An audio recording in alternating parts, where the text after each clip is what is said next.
আমাদের ডিভোর্স হয়েছে আজ দুপুরে। সন্ধ্যায় আমি শুনলাম আমার হাজব্যান্ডের নাকি বিয়ে তার এক্স গার্লফ্রেন্ডের সাথে। কিছুদিন পর আমি জানতে পারি আমাদের ডিভোর্সের ঠিক 2 দিন আগে নাকি তাদের বিয়ে হয়েছিল, আর বিয়েটা করিয়েছিল তার বড় বোন। এই কথাটা শুনে সত্যি বুকের ভেতরটা কেমন জানি মোচড় দিয়ে উঠল। কেন জানেন? এই সেই বড় বোন যে আমাকে পছন্দ করে নিয়ে গিয়েছিল তাদের বাড়িতে তার ভাইয়ের বউ হিসাবে। নিজেকে আর সামলাতে পারছিলাম না, কখন জানি জ্ঞান হারিয়ে ফেলে নিচে পড়ে যাই।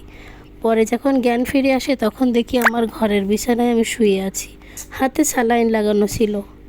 তারপরও মোবাইলটা নিয়ে ফেসবুক অন করে দেখি আমার শাড়ি, আমার ব্লাউজ, আমার যাবতীয় গয়নাগাটি পরে আমার হাজব্যান্ডের নতুন বউকে সাজানো হয়েছে।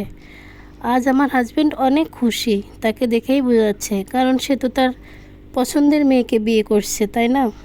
আর বারবার বিভিন্ন টাইপের ছবি পোস্ট করছে, আর সহ্য করতে পারলাম না। এইভাবে 2 দিন 2 রাত কেটে গেল, আমি কিছু খেতে পারিনি, ঘুমাতে পারিনি, আর আমার বাচ্চাটাকেও আমি দেখতে পারছিলাম না। ঠিক ওই সময় আমার ফ্যামিলি আমাকে অনেক সাপোর্ট করেছে, তারা আমাকে, আমার বাচ্চাকে খুব ভালোভাবে টেক কেয়ার করেছে। কিছুদিন পরে জানতে পারি আমার স্বামী নাকি আমাদের গ্রামে আসতেছে, কারণ আমাদের গ্রামে ওর ফুপুর বাড়ি, তাও আবার আমার বাড়ির সামনে দিয়ে ওর বউকে নিয়ে যাচ্ছে। দিন দিন আমার অবস্থা খুবই খারাপ হতে লাগলো, ঠিকমতো খেতে পারি না, ঘুমাতে পারি না।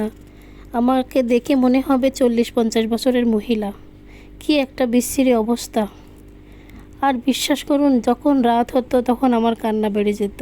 মাথার ভেতরে খালি এই চিন্তা আসতো যে যে বিছানায় আমি আমার স্বামীকে নিয়ে ঘুমাতাম, যে স্বামী আমাকে বউ বলে ডাকতো, আজ সেই বিছানায় অন্য কেউ ঘুমাচ্ছে, সেই স্বামী অন্য কাউকে বউ বলে ডাকছে। এই যে কি কঠিন যন্ত্রণা, যার সাথে হবে, যে ভোগ করবে সেই ছাড়া আর কেউ বুঝবে না। যাই হোক, এইভাবে দিন কেটে যাচ্ছিল। এখন সবাই আমাকে বোঝাতে লাগলো যে কমসে কম ছেলের জন্য হলেও বাঁচতে হবে, তাই তো ওর মুখের দিকে তাকিয়ে সব কিছু ভুলে যে নতুন করে বাঁচতে শুরু করছিলাম। তখনই আসে কাহিনীতে টুইস্ট। পাশের বাড়ির এক ভাবি এসে বলে আমার স্বামীর বর্তমান বউ নাকি তাকে ডিভোর্স দিয়েছে। আমি যেন সব কিছু ভুলে যেয়ে তাদের কাছে চলে যাই, শুধুমাত্র ছেলের মুখের দিকে তাকিয়ে তাদেরকে মাফ করে দিয়ে ওই বাড়িতে যেন ফিরে যাই। এখন আমার স্বামী একে ওকে ধরছে, কান্নাকাটি করছে যে আমাদের ছাড়া সে থাকতে পারবে না। আমাকে সে বোঝাতে বলতেছে, আপু বিশ্বাস করুন, ছোটোবেলা থেকে অনেক যত্নে মানুষ হয়েছি, কোনো দিন একটা প্লেট ধুয়ে ভাত খাইনি। আর আমি ওই শ্বশুরবাড়িতে যেয়ে ওদের মন পাওয়ার জন্য চাকরানির মতো কাজ করেছি, তারপরে ওরা আমাকে এই বাড়িতে ছুঁড়ে ফেলে দিয়েছে।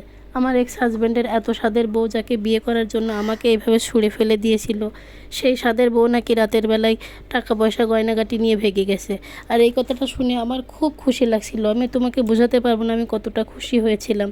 দীর্ঘ 6 মাস পরে আমার স্বামী এখন আসছে তার ছেলেকে দেখতে। ছেলেকে ছাড়া বলে সে থাকতে পারতেছে না, আমিও দেখতে দেইনি। আমি আল্লাহর কাছে শুধু এই দোয়া করি, আল্লাহ আমার ছেলে যেন তার দাদা আর বাপের মতো না হয়। আর আপুরা আপনারা সবাই আমার জন্য দোয়া করবেন, আমি যেন আমার ছেলেটাকে মানুষের মতো মানুষ করতে পারি, আর আমার মতো এরকম পরিস্থিতিতে কোনো মেয়েই যেন পৃথিবীতে না পড়ে।